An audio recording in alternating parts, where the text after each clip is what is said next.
Bizler barışçıl insanlarız. Kimseye saldırmayız, kimseyi tehdit etmeyiz. Li Tirkiye bi hezaran kes bi endamtiya rêxistina terorê tên tewambar kirin. Herî dawî jî yek ji van hevserokê giştî yê Komela Mafê Mirovan îhadeyê Öztürk Türkdoğan e. Di derheqê Türkdoğan da li ber daxuyaniyên îhadeyê sê doz hatine vekirin. Ev dozana ya yekemîn li ser çewsandina girtingehan, duyemîn li ser komkujiya Ermenan ya sêyemîn jî li ber heqaretên kesên dewletê hatine vekirin. Sevgili arkadaşlar, 35. yılında Türkdoğan amacê dike ku li Tirkiye pergala dadweriyê û emniyetê têkelbûne û dadwerî wek girêdayî emniyetê kar dike. Türkdoğan vê yekê jî wek nakokiya Tirkiye ya herî mezin şanî dide. Herkese Li Tirkiye mirov dibêje qey dozgerî girêdayî emniyetê ye. Pêwîst e ku berevajiyê vê be û emniyet li gorî fermana dozgeriyê biçe. Li ber wê jî ti bi karanînê de herkes bi tuhmeta terorê tê tawanbar kirin. Ew keşeyeka mezin e. Lê mixabin ti bernameya hikûmetê de ji bo çareserkirina wê çi tiştek nîne.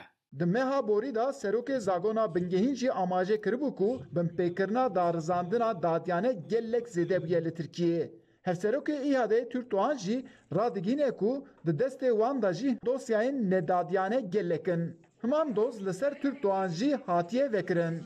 tam da aslında insan hakları savunucuları. Em wek parêzerê mafê mirovan jî rastî heman tiştan tên. Wek serokê Komelaya mafê mirovan di derbarê min da sê doz hatine vekirin. Daxuyaniyê min dabû yên li ser girtîgehan, komkujiya Ermeniyan û yên li ser erkdarên devletê sê doz hatin vekirin. Hemû axitlenên me wek doz bû me paş da dizivirin.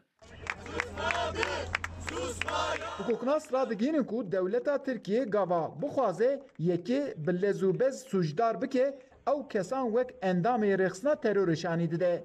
Serokê Komela Mafê Mirovan Türkdoğan jî ana di dosyayekê de wek endamê rêxistina terorê tê tewambar kirin. Şu anda benim hakkımda 3 ayrı dava açıldı. Birincisi geçen yıl Nûkê ti derbarê min da sê dozên cuda hatin vekirin. Daxuyaniyê min li ser girtîgehan bi taybetî li ser girtîgeha İmraliyê dabû, li ser vê axutina min doz hate vekirin. Ez ti vê dosyayê da wek endamê rêxistina terorê tême tawanbar kirin. Rastî mirov matmayê dimîne. Mirov dibêje ew qas jî nabe. Lê li Tirkiye her tişt dibe. Li gorî rêxistinên hukuknasa jî tê diyarkirin ku li Tirkiye hukuk bi tevahî ketiye bin perên siyaseta desthilatiyê. Tê amacêkirin ku desthilatî heke ji kê nerazî be ewan bi tewanbarkirineka terorê sujdar dike. Eyüp Demir, Dengê Amerîka, Ankara.